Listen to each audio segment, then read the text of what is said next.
ओम ह्रीं श्रीं आदिनाथाय नमः। ओम नमः सिद्धेभ्यः। ओम नमः सिद्धेभ्यः। ओम नमः सिद्धेभ्यः। श्रोते हो, जय जिनेंद्र। भक्तामर स्तोत्रमधील काव्य क्रमांक 27 ऐकणार आहोत।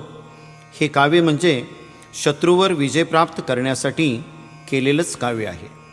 को विस्मयोत्र यदि नाम गुणैर्शेषे स्वं संश्रितो निरवकाशतया मुनीश दोषै रूपात विविधा श्रयजात गर्वे स्वप्नांतरेपि न कदाचिदपीक्षितोसी।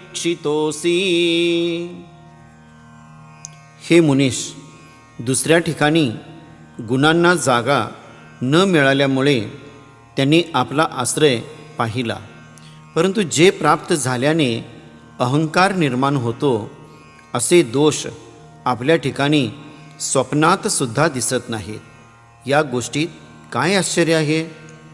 गुणांना या लोकामध्ये दुसऱ्या ठिकाणी जागा मिळाली नाही म्हणून लाचार होऊन ते आपल्या शरणार्थी आले, परंतु दोषांना मात्र दुसऱ्या ठिकाणी भरपूर जागा मिळाल्याने त्यांनी स्वप्नात सुद्धा आपल्याजवळ प्रवेश केला नाही।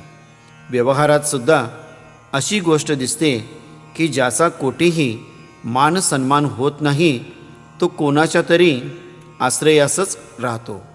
श्लोकाचे तात्पर्य हे आहे की आपल्यामध्ये सर्व गुण भरलेले आहेत, दोष मात्र एकही नाही। शत्रु विजयकारक वृद्धी आणि मंत्र। ओम ह्रीं अर्घम नमो तत्तवाणम ज्रौं ज्रौं नमः स्वाहा। ओम नमो चक्रेश्वरी देवी चक्रधारिणी चक्रेण अनुकूलं साधय साधय शत्रून् उन्मूलय उन्मूलय घे घे स्वाहा। ओम नमो भगवते सर्वार्थसिद्धाय सुखाय ह्रीं श्रीं नमः। यंत्राची विधी अशी आहे, काळे वस्त्र धारण करून लाल चंदनाने कास्याच्या थाळीमध्ये मंत्र लिहून सिंहासनावरती विराजमान करावे। त्यानंतर या यंत्राचा अभिषेक करून मंगल कलश स्थापन करावे। शुद्ध तुपाचा दिवा कृष्णागुरू अगरू तगरू धूप लावून नैऋत्य दिशाकडे मुख करून काळ्या आसनावरती पद्मासनामध्ये बसून काळ्या रंगाचे माळाने 21 दिवसपर्यंत रोज 108 वेळा 27 नंबरचे काव्य वृद्धिजाप्य आणि मंत्र जपून 108 पुष्प चढविणे, याच्यामुळे शत्रूंचा पराजय होऊन आपला विजय सिद्ध होतो। ओम ह्रीं सकल दोष विनिर्मुक्ताय श्री आदिनाथ जिनेंद्राय अर्घ्यम निर्वपामिति स्वाहा। श्रोते हो, आज आपण काव्य क्रमांक 27 ऐकलो।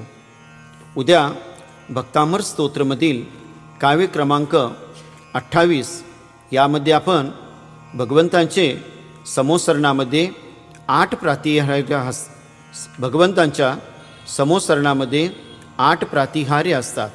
त्यापैकी पहिले प्रातिहार्य अशोक वृक्षाची माहिती आपण उद्या ऐकणार आहोत। आता इथेच थांबूया। सर्वांना जय जिनेंद्र।